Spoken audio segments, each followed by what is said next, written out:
So on the campaign trail today, Donald Trump continued to sell his new extreme vetting immigration plan.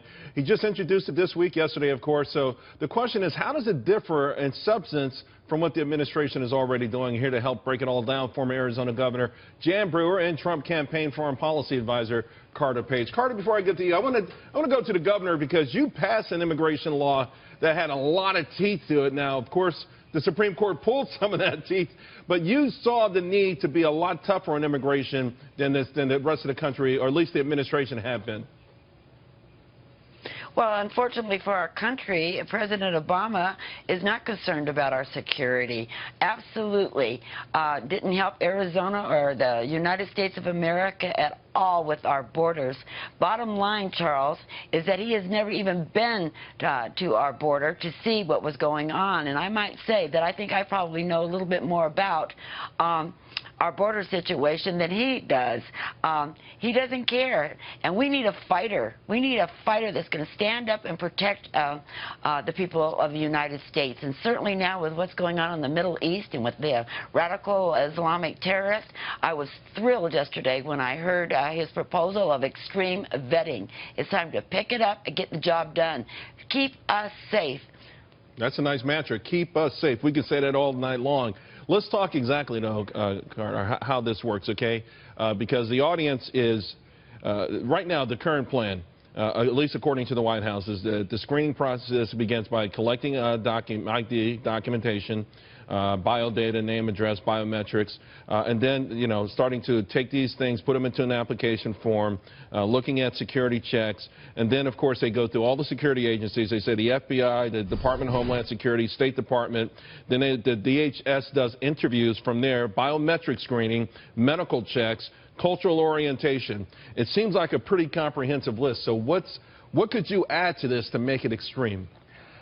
Charles, I think it really comes down to having a more thorough due diligence process in terms of really looking through the details and actually focusing in on core threat areas. I think if you look back at the track record of how things have proceeded over the last several years and where some of the problems have originated, it's really from not being as thorough and as diligent in terms of really looking at some of these specifics. And so I think, you know, that's very a core element of what Mr. Trump has been working on across the board, but I think it really comes down and he's particularly focused on this area, which I think makes a big difference. But you're talking, essentially, you're talking about the screening, the specific zeroing in on whether or not there's affiliations with terrorist organizations.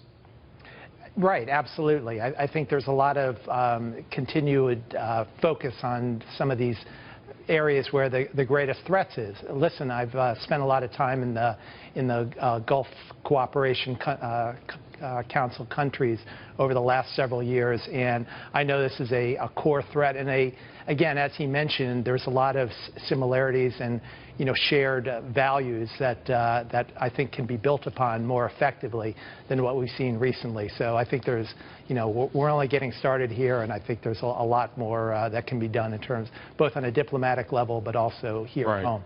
Governor Brewer, and speaking of here at home, Donald Trump saying he would root out the sort of terrorist sympathizers here and come at him really hard to use the word vicious. You know, that scares the mainstream media, obviously, extreme, vicious, those kind of things. But people understand the threat. And how high do we have to elevate this war against radical Islam with respect to them trying to sneak in or already here homegrown? Absolutely. We need to elevate it. We need to escalate it. We need to find out who these people are. These people probably don't even have records that they are accustomed to seeing because they're radical Islamic terrorists. I mean, they don't have pictures of these people, most of them. They don't have backgrounds, biometric scanning. I mean, if they're doing it, it's not working. What we need to do is that we need to look at social media. We need to look at their prior statements. We need to know who their relationships are with. We need to go to every extent that is possible to find out who these people are. And if they don't pass the muster, that they don't deserve to be in the United States of America. We need to screen these people. These people want to kill us. They don't agree with us.